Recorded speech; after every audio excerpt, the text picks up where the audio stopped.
ஆன்மீக அன்பர்கள் அனைவருக்கும் தெய்வீக எண்ணங்கள் யூடியூப் சேனலின் சார்பாக அன்பான வணக்கங்கள். இன்னைக்கு நம்ம தெய்வீக எண்ணங்கள்ல பார்க்கக்கூடிய மிகவும் ஒரு முக்கியமான பதிவு, வருகின்ற திங்கட்கிழமை இந்த ஆனி மாதத்தில் வரக்கூடிய ஒரு அற்புதமான ஒரு நாள்னு சொல்லலாம். இந்த நாளுக்கு என்ன ஒரு விசேஷம் அப்படின்னா, ஆனி 8ஆம் தேதி ஆங்கில மாதத்தில் ஜூன் 22ஆம் தேதி திங்கட்கிழமையோடு சேர்ந்து வருகின்ற ஒரு அதிசயம் ஆனி திருமஞ்சனம் விழா. இது சிவபெருமானுக்கு உகந்த ஒரு அற்புதமான ஒரு விழா. அதாவது சிவபெருமானின் அம்சமாக இருக்கக்கூடிய நடராஜருக்கு உகந்த ஒரு விழா. இந்த நாளில் நம்ம என்னென்ன செய்யணும், இதை பற்றி தான் இந்த பதிவில் தெளிவாக விரிவாக பார்க்க போகிறோம். பதிவை தொடர்ந்து கடைசி வரைக்கும் பார்த்து பயன்பெறுங்கள். நிறைய தகவல்கள் நீங்கள் இந்த ஆனி திருமஞ்சனத்தை பற்றி தெரிஞ்சுப்பீங்க. நடராஜருக்கு ஏன் இந்த நாட்களில் அபிஷேகங்கள் நடைபெறுகின்றது, மற்ற எந்தெந்த மாதங்கள் நடராஜருக்கு அபிஷேகம் நடத்தப்படும், இதை பற்றியும் இந்த பதிவில் தெளிவாக விரிவாக சொல்ல போகிறேன். பதிவை எங்கேயும் ஸ்கிப் பண்ணாதீங்க, தொடர்ந்து கடைசி வரைக்கும் பார்த்து பயன்பெறுங்கள். தெய்வீக எண்ணங்கள் சேனலை இப்போதான் நீங்கள் முதல் முறையாக பார்க்குறீங்கன்னா கீழே இருக்கிற சப்ஸ்கிரைப் பட்டனை கிளிக் பண்ணிக்கோங்க, பக்கத்தில் இருக்கிற பெல் பட்டனையும் கிளிக் பண்ணிக்கோங்க. தினம்தோறும் ஒரு ஆன்மீக தகவல் கொடுக்குறேன், அது உடனே நோட்டிஃபிகேஷனாக வரும், நீங்களும் பார்க்கலாம்.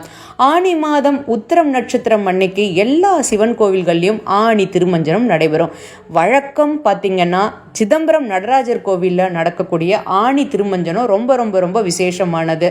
பொதுவாகவே சிவபெருமான் அபிஷேக பிரியர் அப்படின்றது எல்லோருக்கும் தெரியும். சிதம்பரத்தில் முக்கியமான சடங்குகளில் இதுவும் ஒன்று. முக்கியமாக பார்த்திங்கன்னா சைவத்தில் அம்பலம் கோவில் என்றால் அது சிதம்பரம் நடராஜர் கோவிலை மட்டுமே நம்ம சொல்லுவோம். பஞ்சபூத தலங்களில் முக்கியமாக பார்த்திங்கன்னா ஆச்சரியங்கள் பலதை கொடுக்கக்கூடிய ஒரு அற்புதமான ஒரு தலம் அது சிதம்பரம். சிவாலயங்களில் நடராஜ பெருமானுக்கு வருடத்திற்கு 6 முறை மட்டும்தான் அபிஷேகங்கள் நடக்கும். அதாவது விசேஷமாக நடக்கும். நித்திய அபிஷேகம் அப்படின்றது இருக்கும். சிவாலயங்களில் நடராஜ பெருமானுக்கு வருஷத்துக்கு 6 முறை மட்டும்தான் அபிஷேகம் பண்ணுவாங்க. முக்கியமாக பார்த்திங்கன்னா மார்கழி மாதத்தில் வரக்கூடிய திருவாதிரை அன்னைக்கு, ஆனி மாதத்தில் உத்திர நட்சத்திரத்தன்னைக்கு நடக்கக்கூடிய இந்த ஆனி திருமஞ்சனம் அப்படின்னு சொல்லுவோம்.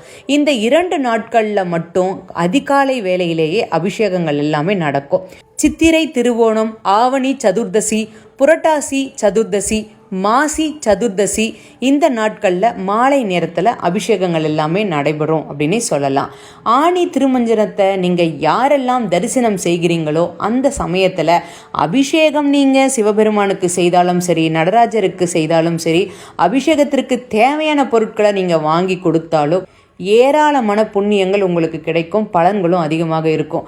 நடராஜர் சன்னதி அமைந்துள்ள எல்லா சிவ ஆலயங்கள்லையும் இந்த ஆனி திருமஞ்சனம் கண்டிப்பாக நடக்கும். சிவபெருமானுடைய ஒரு அம்சம்தான் நடராஜர்.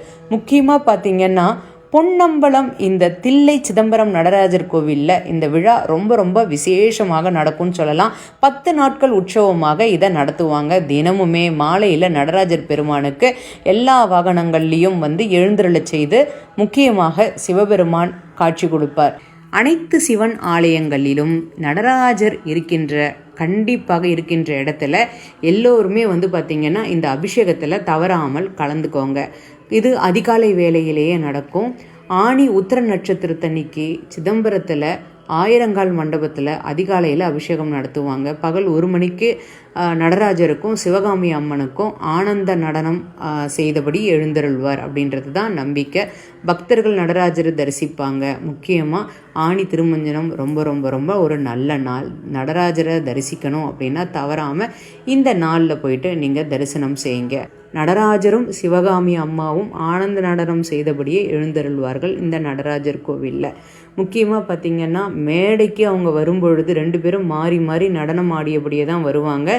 நடராஜ பெருமானுக்கு ஆனி மாதம் உத்திர நட்சத்திரத்தன்னைக்கு பூஜையில் சிறப்பு அபிஷேகம், அலங்காரம் எல்லாமே நடைபெறும். ஆனி திருமஞ்சனம் நடைபெறுகின்ற இந்த இடத்துல அனைவரும் கலந்துக்குவாங்க. அபிஷேக பொருள் வாங்கி கொடுங்க. முக்கியமாக பார்த்திங்கன்னா விபூதி வாங்கி தரலாம், இளநீர் வாங்கி தரலாம், கரும்புச்சாறு வாங்கி தரலாம், பால் வாங்கி தரலாம், பன்னீர், சந்தனம், எந்த பொருட்கள் உங்களால் வாங்கி தர முடியுமோ அங்கே நீங்கள் வாங்கி கொடுங்க. யாரெல்லாம் நீங்கள் சிதம்பரம் பக்கத்தில் இருக்கிறீங்களோ அங்கே இருக்கிற ஆதி மூலவர் சந்திரமௌலீஸ்வரர், அவருக்கு 6 கால பூஜைகள் ரொம்ப ரொம்ப விமர்சையாக நடைபெறும். அதில் கலந்துக்கோங்க. அப்பொழுது கனக சபையில் சிறப்பு அபிஷேகம் நடக்கும். இது முடிஞ்சதுக்கப்புறமா சிவகாமி அம்மை சமேத நடராஜருக்கு 16 வகையான தீபங்களால் ஆராதனை காமிப்பாங்க. ஆனி திருமஞ்சன விழாவை சிதம்பரத்தில் ஆரம்பித்து வைத்தவர் பதஞ்சலி மகரிஷி. இது எல்லோருக்கும் தெரியும். சிதம்பரத்தில் 10 நாட்கள் சிறப்பாக நடைபெறுகின்ற இந்த ஒரு உற்சவத்தில் தவறாமல் அனைவரும் கலந்துக்கோங்க. அதில் 9வது நாள் தேரோட்டம் ரொம்ப ரொம்ப முக்கியமானது. மூலவர் நடராஜரே தேரில் எழுந்தருளி 4 மாட வீதிகளில் உலா வருவார். இது சிதம்பரத்தில் இருக்கிறது. உங்களுடைய வீட்டின் அருகில் இருக்கின்ற சிவன் ஆலயத்திற்கு சென்று அங்கு நடராஜரை தரிசித்து நீங்கள் அவர்கிட்ட இருந்து உங்களுக்கு என்ன வரங்களை நீங்கள் கேட்டாலும் கண்டிப்பாக அதை அவர் வாரி வழங்குவார் அப்படின்னே சொல்லலாம். அனைவரும் வருகின்ற 22ஆம் தேதி 22/6/2026 திங்கட்கிழமை நடைபெறுகின்ற இந்த ஆணி திருமஞ்சன விழாவில் கலந்துக்கோங்க. சிவபெருமானுடைய பரிபூர்ண ஆசீர்வாதத்தை பெறுமாறு கேட்டுக்கொள்கின்றேன். முக்கியமாக அன்னைக்கு இன்னொரு விசேஷமும் இருக்குது. என்னன்னு பார்த்தீங்கன்னா, அன்று அஷ்டமி நாளில் நீங்கள் சிவபெருமானின் அம்சமாக இருக்கக்கூடிய பைரவரை வழிபாடு செய்யக்கூடிய ஒரு அற்புதமான ஒரு நாள். அதாவது சொர்ணாகர்ஷ்ண பைரவரை வழிபாடு செய்யுங்க. தன தானியத்தை அள்ளி உங்களுக்கு கொடுப்பார். அனைவரும் இந்த வழிபாட்டு முறையை தவற விட்டுடாதீங்க. வாழ்க வளமுடன். சிவ சிவ அப்படின்னு அனைவரும் கமெண்ட்ல டைப் பண்ணுங்க. சிவபெருமானுடைய ஆசீர்வாதம் கிடைக்கும். வாழ்க வளமுடன். இன்னைக்கு நான் கொடுத்த இந்த பதிவு உங்களுக்கு பயனளிக்கக்கூடியதாக இருக்கும்னு நான் நினைக்கிறேன். இந்த வீடியோ பிடிச்சிருந்தா லைக் பண்ணிக்கோங்க. உங்களுடைய நண்பர்களுக்கும் உறவினர்களுக்கும் ஷேர் பண்ணுங்க. தெய்வீக எண்ணங்கள்ல இதே மாதிரி நிறைய ஆன்மீக தகவல்கள்லாம் இருக்கு, தவறாமல் பாருங்க. இன்னும் நீங்க தெய்வீக எண்ணங்கள் சேனலை சப்ஸ்கிரைப் பண்ணாம இருக்கீங்கன்னா கீழே சப்ஸ்கிரைப் பட்டன் இருக்கு, சப்ஸ்கிரைப் பண்ணிக்கோங்க. பக்கத்திலே பெல் பட்டன் இருக்கு. தினமும் நான் கொடுக்கக்கூடிய ஆன்மீக தகவல் உடனே நோட்டிபிகேஷன் வரும், நீங்களும் பார்க்கலாம். மீண்டும் நாளை ஒரு நல்ல ஆன்மீக தகவலோடு நான் உங்களை சந்திக்கின்றேன். நன்றி, வணக்கம்.